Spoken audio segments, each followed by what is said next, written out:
고위험 시설을 선정할 때 밀폐, 밀접, 이용자의 규모 등 위험 지표를 기준으로 종합적으로 평가하여 선정할 계획입니다. 헌팅 포차, 노래 연습장, 클럽, 룸사롱, 유흥 주정 등과 같은 9개 시설을 고위험 시설로 구분하되 각 시설별로 입장 인원 제한 등 밀집도 등의 위험 요소를 개선할 경우 지자체에서 중위험 시설로 하향 지정할 수 있도록 할 계획입니다.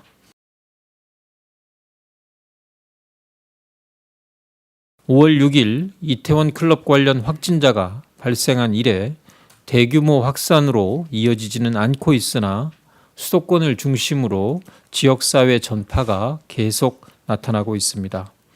서울, 인천 등에서는 학원, 노래 연습장, 주점 등과 같은 다중 이용 시설에서 감염된 후 가족이나 지인 등에게로 추가 전파되고 있는 양상을 보이고 있습니다. 방역 당국은 이러한 상황을 예의주시하면서 수도권 지역의 감염 확산을 최소화하는 데 총력을 기울이고 있습니다. 접촉자를 신속하게 추적하고 광범위한 검사를 통해 조용한 전파자를 적극적으로 찾고 있습니다. 최근의 상황을 보면 노래방, 학원, PC방, 주점 등에서 시설 규모에 비해 많은 감염자가 나왔으며 이 시설들에서 시작된 감염들이 연쇄적으로 확산되고 있습니다. 이들 시설의 경우 감염 예방에 대한 노력과 방역 조치가 미흡했던 곳으로 설마 하는 방심이 컸던 곳으로 평가할 수 있습니다. 반면에 병원 내 감염으로 우려가 컸던 삼성 서울병원과 용인 강남병원의 경우 대규모 감염으로 이어지지는 않았습니다. 이러한 점을 볼 때 평소 코로나19 확산을 대비하여 방역 수칙을 준수하고 방역 관리를 철저히 한다면 대규모 확산을 조기에 차단할 수 있다는 희망을 보고 있습니다. 국민 개개인들께서 각자의 삶의 공간에서 방역 주체라는 점을 기억하고 사전적 예방 조치를 충실히 이행한다면 감염병의 위협으로부터 우리 사회는 보호될 수 있다라는 교훈을 알 수 있습니다. 백신과 치료제가 개발될 때까지 코로나19 종식은 불가능합니다. 세계 어떤 나라나 전문가도 아직 코로나19의 감염으로부터 완전히 자유롭게 일상생활을 영위할 방법을 알고 있지 못합니다. 그렇기 때문에 우리는 앞으로도 다양한 삶의 현장에서 산발적 감염을 계속 경험하게 될 것입니다. 우리는 이러한 성공의 경험들을 계속 쌓아나가며 서로 공유하고 확산해야 합니다. 일상 속에서 슬기롭게 코로나19를 통제해 나가는 사회를 유지해야 하며 이러한 사회가 포스트 코로나 뉴 노멀 시대의 기본이 될 것입니다. 시설별 위험도를 평가해서 고위험 시설을 구체화하고 반드시 준수해야 할 핵심 방역 수칙을 마련하고 이행력을 높이기 위해 강제력을 부과하는 방안도 검토해 왔습니다. 고위험 시설을 선정할 때 밀폐, 밀접, 이용자의 규모 등 위험 지표를 기준으로 종합적으로 평가하여 선정할 계획입니다. 헌팅 포차, 노래 연습장, 클럽, 룸사롱, 유흥 주정 등과 같은 9개 시설을 고위험 시설로 구분하되 각 시설별로 입장 인원 제한 등 밀집도 등의 위험 요소를 개선할 경우 지자체에서 중위험 시설로 하향 지정할 수 있도록 할 계획입니다.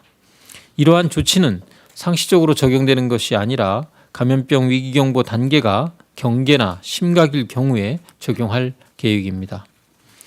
또한 고위험 시설에서 핵심적으로 이행해야 할 방역 수칙을 마련하고 이 부분을 의무화하는 행정 조치를 검토하고 있습니다. 각 학교에서는 거리 두기와 마스크 착용 등의 방역 수칙 준수 등 방역 관리를 강화하고 있으며 방대본, 소방청 등과 협력하여 의심 환자가 발생할 경우 신속하게 이송하고 검사를 진행하고 있습니다. 또한 심리지원단을 구성해서 코로나19와 관련한 불안과 스트레스를 극복하고 심리적 충격을 덜어줄 수 있도록 지원 체계를 마련하였습니다. 한편 방역 당국은 날씨가 더워지고 교내 학생들의 다양한 활동이 이루어지는 과정에서 상시적인 마스크 착용이 어렵다는 사실을 인지하고 있습니다.